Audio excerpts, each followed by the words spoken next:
investors. Where do you find them? How do you convince them to give you money? What are the general processes like when a startup raises an investment round, or just what's the first conversation like?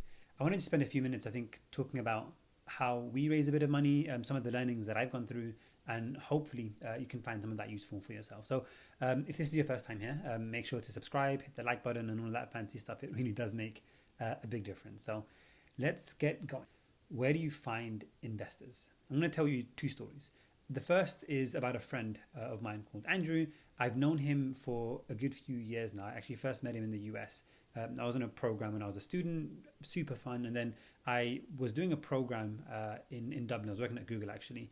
And this friend of mine, Andrew, he actually came to do an internship in Dublin, coincidentally. And we hung out a little bit more, became a little bit closer. And then for the third time, we met again in London because that's actually where I live. This was over the space of maybe a year and a half, 2 years or something like that. And bear with me, this does have something to do with this whole investment thing. You see, as this friendship kind of built up, on the back of a Facebook status that I put up once upon a time when I was talking about the work that I was doing, Andrew reached out to me and said like, hey, if you're interested, my dad's friend, he's into investment and he might be interested in investing in your company. His dad's friend actually lived in Taiwan, and he was a banking exec, somebody that I would never have met in my wildest dreams because I've never been to Taiwan. I've never thought about going there. It's not a relationship that I could have envisioned. But through a friend of mine, that happened to have come to fruition. And that particular person ended up investing in our company. That's story number one. Story number two is when we actually pitched at what's called a demo day. For those of you who aren't in the startup space, it's literally kind of a room full of investors and you're there for 2 or 3 minutes talking about why you're so great and why you think your company is worth investing in. One of the really cool things that came out of Google was an ex-Googlers network. And, we help one another with advice and mentorship. And I've been super, super grateful for the advice that they were able to give me when it came to raising our own funding round for Scoodle. And so we pitched at the demo day, which was held in King's Cross at one of the Google offices. And here's the interesting thing. The room had 100 and something investors. So it makes sense to think that the first investor would obviously have come from that room. But you'd be surprised. You see, the person that was covering that event from the Business Insider was actually asking around for quotes from different people of the day. And so he came to me and said, okay, how do you find the event? How do you find the ex-Google network and all of that? And on the back of that conversation, I was like, hey, do you want to feature our company? Because we're great. And he said no. He said you need a story and all of these other things. And I thought we had one because, one of the background stories of Scoodle was me not going to university and wanting to build a business to pay for my degree. And one thing led to another that managed to kind of pick up an education. And a few really good friends of mine were happy to join as co-founders to make Scoodle happen. And these were people that I've known for years. So I thought we had an amazing story. And when I told him that, I thought, you know what? Let's give it a go. Why not?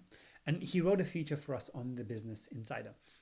And I remember on the back of that feature, he reached out saying one of his friends thought you seemed interesting because I told him about you guys. So you should chat. And we did. And this particular friend of the journalist was one of the chief commercial people at Miniclip, which is, a mobile games company, which a lot of us grew up with. One thing led to another. And this guy with a few of his colleagues actually invested in our company again. Now, these two stories are very unrelated. And the outcome isn't, this is the path to finding an investor. If that's what you were looking for, that's probably not what you got from those stories. What you probably got was randomness, like sheer chance. How could you have planned for something like that? And in reality, you can, because a lot of the times raising investment is about building trust in yourself. Like people need to know who you are and why you're worthy of whatever sums of money that they want to give you. And there are ways where you can build yourself into a scenario where people know about what you're doing. So what is the main lesson behind those two stories? Well, you need to be in the right conversations. And so what do I mean by that? Because it sounds like you need to come from a super networked background, and some people may have that, but most people don't. My recommendation is if you have a LinkedIn profile, Just reach out to a bunch of random interesting people and ask for 20 minutes of their time to just get some advice on the startup that you're looking to build. And by the way, founders are usually some of the most helpful, because every founder that I know has been at the receiving end of like amazing advice. And so they're usually pretty nice to try and offer some of that back. If you can get an introduction, great. If not, there's nothing wrong with finding really interesting people, commenting on their posts, and just asking nicely for, 30 minutes for a virtual coffee or something like that in the world of COVID. And what I recommend doing is not just that part, by the way. That's it's an obvious piece of advice, which is, reach out to people and get advice from them. The next part is what really matters. As soon as you've had the chance to have that conversation, you need to end with this, which is it okay if I keep you updated with how things are going? And if I need help, can I just reach out with a few questions? You'd have to be a pretty mean person to say no to that. And most generally say yes. And what you do with that is you now start to build up a mailing list of really smart, intelligent people. Your job is to work as much as you can, as hard as you can, and keep them updated. Because imagine, you met somebody for the first time who seemed really interesting. And in 2 or 3 weeks' time, you send them an email saying like, hey, in the past 2 or 3 weeks, we built this and we built this and I've got this many users. It's like, they weren't just all talk. That's interesting.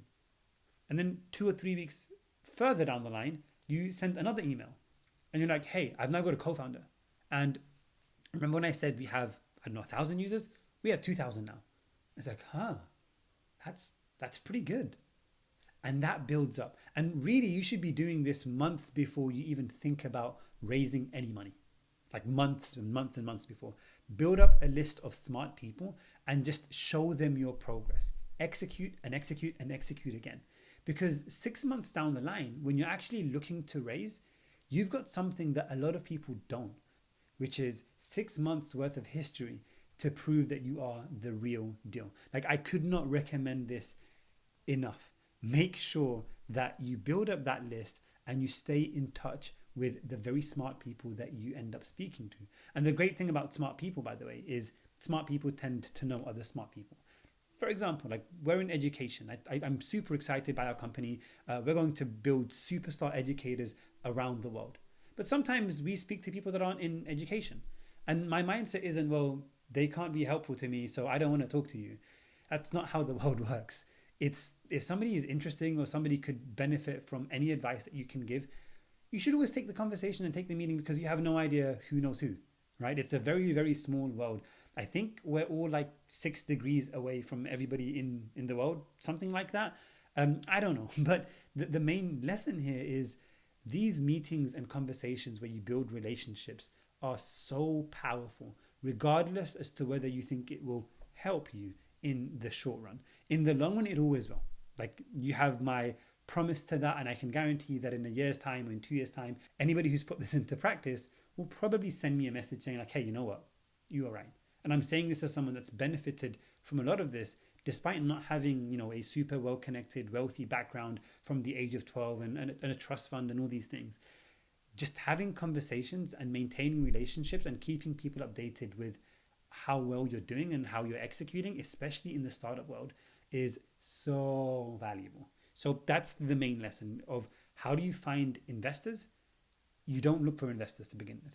You just have conversations with smart people. You update them with your progress. Some of them are investors, some no investors, some are just helpful without investing any money. They're all fine.